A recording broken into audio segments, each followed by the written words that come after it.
Hello, my name is Jimenez.Almanza, and I'm going to pitch you my film Amnesia.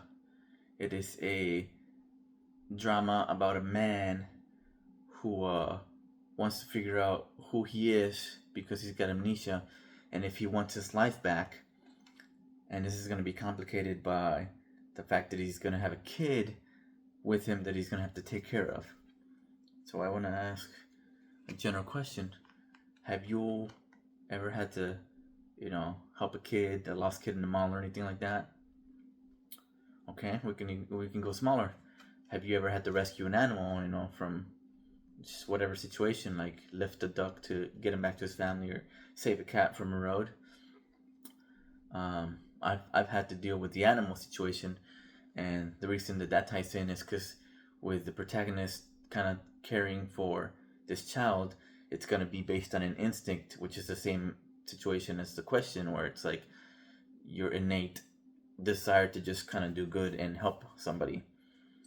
Um, so Act 1, a man's going to wake up in a hotel and he doesn't have any idea who he is or where he is.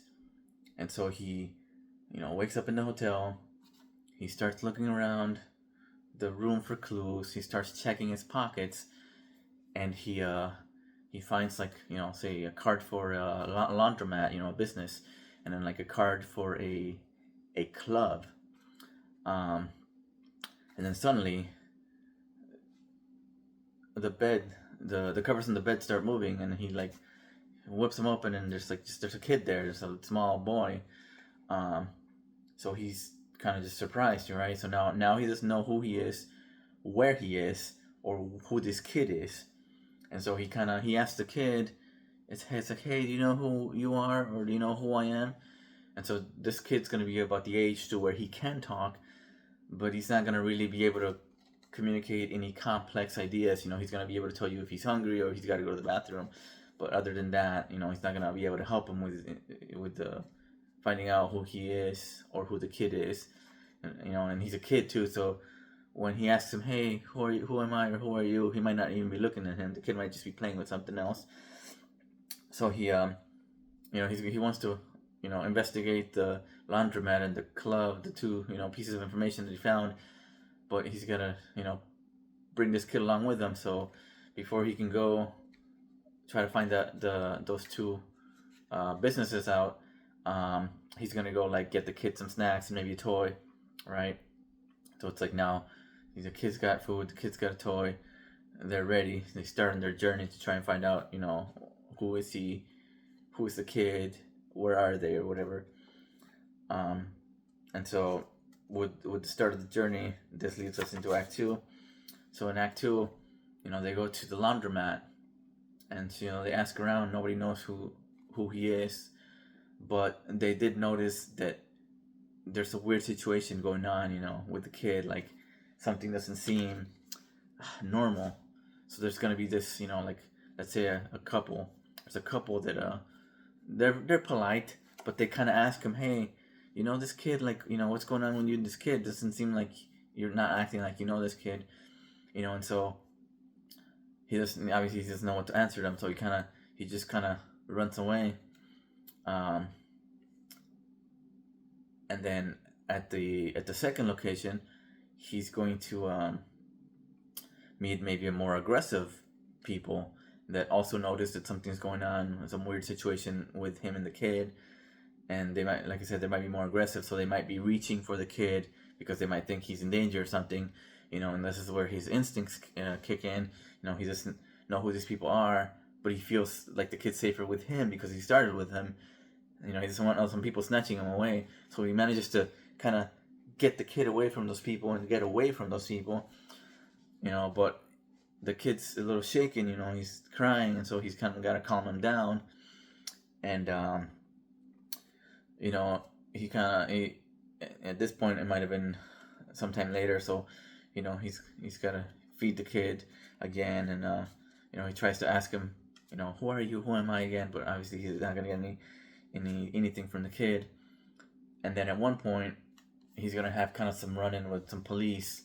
They start kind of walking at him from a distance, kind of flagging him down, trying to wave him down.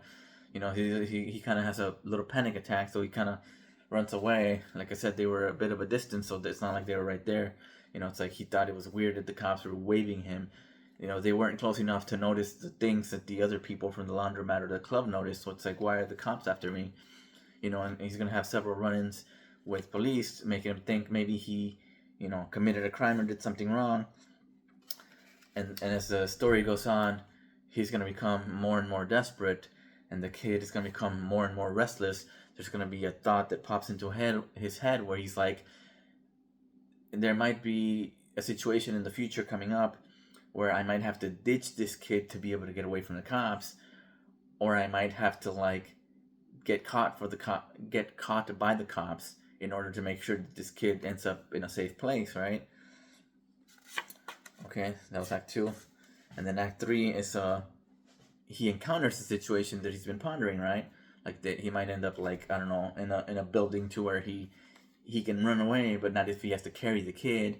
So he's like, okay, the time's come. Do I run and just leave this kid, or do I like wait, make sure that, you know, this kid's taken care of, but I'm gonna get caught?